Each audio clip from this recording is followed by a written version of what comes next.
বহু বছর আগের কথা। আরবের মরুভূমির প্রান্ত ঘেঁষে গড়ে উঠেছিল বসরা শহর। এই শান্ত শহরের এক কোণে বাস করত এক যুবক, নাম তার ইউনুস। ইউনুস দেখতে ছিল অত্যন্ত সুদর্শন, শরীরে বলবান আর বুদ্ধিতে তীক্ষ্ণ। তার বাবা আবদুল্লাহ ছিলেন শহরের একজন অত্যন্ত সম্মানিত আলেম। শহরের প্রতিটি মানুষ তাকে পরম শ্রদ্ধা করত। কিন্তু আক্ষেপের বিষয় হল, ইউনুস ছিল তার বাবার স্বভাবের ঠিক বিপরীত। ছোটবেলায় সে বাবার আঙুল ধরে মসজিদে যেত, কুরআন তিলাওয়াত করত। কিন্তু বয়স বাড়ার সাথে সাথে তার জীবন থেকে সালাত ছুটে গেল। যে ঠোঁটে একদিন কুরআনের আয়াত ধ্বনিত হতো, সেখানে জায়গা করে নিল অসৎ কাজ, মদ আর জুয়ার আড্ডা। নিরীহ মানুষকে ঠকানোই যেন তার নিত্যদিনের কাজ হয়ে দাঁড়াল। শহরের মানুষ তাকে দেখলে ঘৃণায় মুখ খুঁড়িয়ে নিত। অন্যদিকে তার বৃদ্ধ বাবা রাতের পর রাত তাহাজ্জুদের জায়নামাজে দাঁড়িয়ে কেবল ছেলের হিদায়াতের জন্য কাঁদতেন। এভাবে অনেকগুলো বছর কেটে গেল। একদিন গভীর রাতে ইউনুস তার বখাটে বন্ধুদের সাথে আড্ডা শেষ করে বাড়ি ফিরছিল। হঠাৎ নির্জন এক রাস্তা থেকে তার কানে এলো এক ক্ষীণ কান্নার আওয়াজ। অন্ধকারে এগিয়ে গিয়ে সে দেখল, রাস্তার পাশে ধুলোমা মাটিতে বসে এক বৃদ্ধা মহিলা অঝরে কাঁদছেন। পাশে পড়ে আছে একটি ভাঙা মাটির কলস। ইউনুস কাছে গিয়ে নরম স্বরে জিজ্ঞেস করল, কি হয়েছে আম্মা? এই মাঝরাতে কাঁদছেন কেন? বৃদ্ধা কাঁপা কাঁপা গলায় বললেন, বাবা, অনেক দূর থেকে কষ্ট করে পানি এনেছিলাম, কিন্তু হাত ফসকে কলসটা পড়ে ভেঙে গেল। ঘরে আমার এতিম নাতিনাতনিগুলো তৃষ্ণায় ছটফট করছে। এখন আমি পানি ছাড়া ঘরে ফিরব কিভাবে? এত বছরের পাষাণ ইউনুসের বুকটা কেমন যেন হু হু করে উঠল। তার ভেতরের মানুষটা এক নিমেষেই নরম হয়ে গেল। সে বৃদ্ধাকে বসিয়ে রেখে ছুটে গেল কাছের এক কুয়োতে। একটি পাত্রে পানি জোগাড় করে এনে বৃদ্ধার হাতে দিল। পানি পেয়ে বৃদ্ধার চোখ আনন্দে চিকচিক করে উঠল। তিনি আকাশের দিকে হাত তুলে বললেন, আল্লাহ তোমাকে হিদায়াত দিন বাবা। তুমি আজ এক অসহায় বিধবার সন্তানের তৃষ্ণা মেটালে। আল্লাহ যেন তোমার জীবনের সব অন্ধকার দূর করে দেন। বৃদ্ধার সেই হৃদয় নিংড়ানো দোয়াটি এক অদৃশ্য তীরের মতো ইউনুসের বুকে গিয়ে বিঁধল। সে ঘরে ফিরল ঠিকই, কিন্তু সারা রাত বিছানায় এপাশ ওপাশ করেও ঘুমাতে পারল না।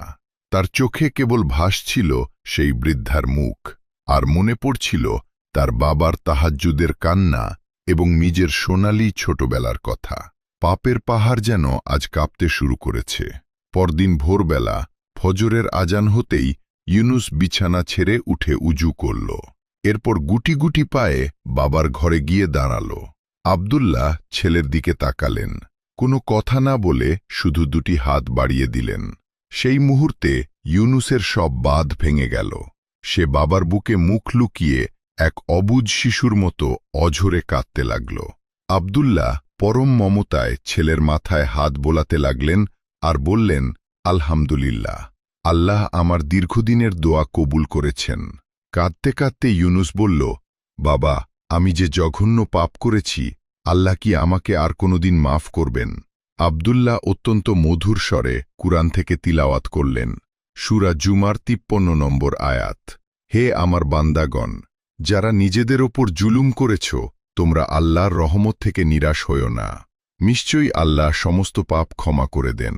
বাবা তাকে সান্ত্বনা দিয়ে বললেন, শর্ত একটাই, সত্যিকারের মন থেকে অনুতপ্ত হয়ে তওবা করতে হবে।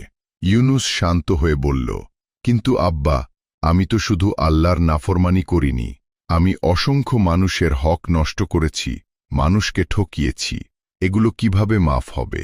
আবদুল্লাহ গম্ভীর হয়ে বললেন, বাবা, আল্লাহর হক আল্লাহ চাইলে মাফ করে দেন, কিন্তু বান্দার হক বান্দা নিজে মাফ না করা পর্যন্ত আল্লাহ মাফ করেন না। তুমি যাদের কষ্ট দিয়েছ তাদের কাছে যাও, পাওনা ফিরিয়ে দাও আর ক্ষমা চেয়ে নাও। এটাই হলো খাঁটি তওবা। কথাটা ছিল অত্যন্ত কঠিন, কিন্তু এটাই ছিল চরম সত্য। পরের কয়েক সপ্তাহ ছিল ইউনুসের জীবনের সবচেয়ে কঠিন পরীক্ষা। সে একে একে শহরের সব মানুষের দ্বারে দ্বারে যেতে লাগল, যাদের সে অতীতে ঠকিয়েছিল। অনেকেই তাকে দেখে তাচ্ছিল্য করে তাড়িয়ে দিত, গালি দিত, কিন্তু ইউনুস নীরবে সব সহ্য করত। একদিন সে গেল বাজারের এক বয়স্ক দোকানদার আবু হামিদের কাছে। ইউনুস একসময় তার অনেক টাকা মেরে দিয়েছিল। আবু হামিদ ইউনুসকে দেখেই রাগে চিৎকার করে উঠলেন, তুমি আবার কোনো সাহসে এখানে এসেছ? দূর হও আমার সামনে থেকে। ইউনুস অত্যন্ত বিনয়ের সাথে মাথা নত করে বলল, আবু হামিদ ভাই, আমি জানি আমি অপরাধী, তবে আমি আজ আপনার পাওনা সব টাকা ফিরিয়ে দিতে এসেছি। ইউনুস তার নিজের সব জমানো সঞ্চয়, স্ত্রীর গহনা আর ঘরের আসবাবপত্র বিক্রি করে সেই টাকা জোগাড় করেছিল। সে পুরো টাকার থলিটা সামনে নামিয়ে রাখল। আবু হামিদ দীর্ঘক্ষণ নির্বাক হয়ে ইউনুসের অনুতপ্ত মুখের দিকে তাকিয়ে রইলেন। তারপর একটা দীর্ঘশ্বাস ফেলে বললেন, এই শহরে অনেকেই আমার টাকা নিয়ে উধাও হয়েছে, কেউ ফিরে আসেনি, কিন্তু তুমি নিজে এসেছ, ভুল স্বীকার করেছ। টাকার থলিটা তুমি রাখো, আমি আল্লাহর ওয়াস্তে তোমাকে মাফ করে দিলাম। ইউনুসের দু চোখ বেয়ে আনন্দের অশ্রু নেমে এল। ধীরে ধীরে ইউনুস পুরোপুরি বদলে গেল। কিন্তু এর মধ্যেই শহরে এক মিথ্যা গুজব ছড়িয়ে পড়ল যে ইউনুস নাকি তওবার ভান করে আবার বড় কোনো প্রতারণা করছে। মানুষ সহজেই সেই গুজব বিশ্বাস করল। বাজারে লোকেরা আবার তার থেকে মুখ ফিরিয়ে নিল। কেউ তার সাথে ব্যবসা করতে চাইল না। ইউনুস কাজ হারিয়ে চরম অভাবের মধ্যে পড়ে গেল। এক রাতে সে ঘরে একা বসে কাঁদছিল।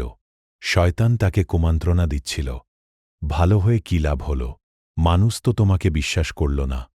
হতাশার সেই চরম মুহূর্তে সে কুরআন খুলল এবং তার চোখ গিয়ে পড়ল সূরা আল-ইনসিরাহর নাম্বার আয়াতে। নিশ্চয়ই কষ্টের সাথেই রয়েছে স্বস্তি, অবশ্যই কষ্টের সাথেই রয়েছে স্বস্তি।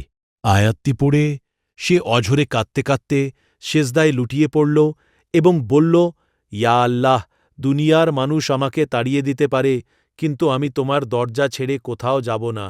তুমি যত পরীক্ষায় নাও, আমি তোমার দরজায় ভিখারির মতো পড়ে থাকব। ইউনুসের এই ধৈর্যের ফল মিলতে দেরি হল না। ধীরে ধীরে মানুষ বুঝতে পারল যে গুজবগুলো সম্পূর্ণ মিথ্যা ছিল এবং ইউনুস সত্যিই বদলে গেছে। একসময় যারা তাকে দেখে মুখ ফিরিয়ে নিত, তারাই এখন যে কোনো প্রয়োজনে তার কাছে বিশ্বস্ততার খোঁজে আসতে শুরু করল। শুধু তাই নয়, শহরের পথভ্রষ্ট তরুণদের ভালো পথে ফিরিয়ে আনার জন্য ইউনুস এক বড় দিশারি হয়ে উঠল। নিজের জীবনের গল্প শুনিয়ে সে অন্য পাপীদেরও আলোর পথ দেখাতে লাগল। তওবার দরজা মৃত্যুর আগ পর্যন্ত সবসময় খোলা থাকে, প্রয়োজন শুধু একটি অনুতপ্ত হৃদয়ের। আল্লাহ আমাদের সবাইকে খাঁটি তওবা নসিব করুন। আমিন।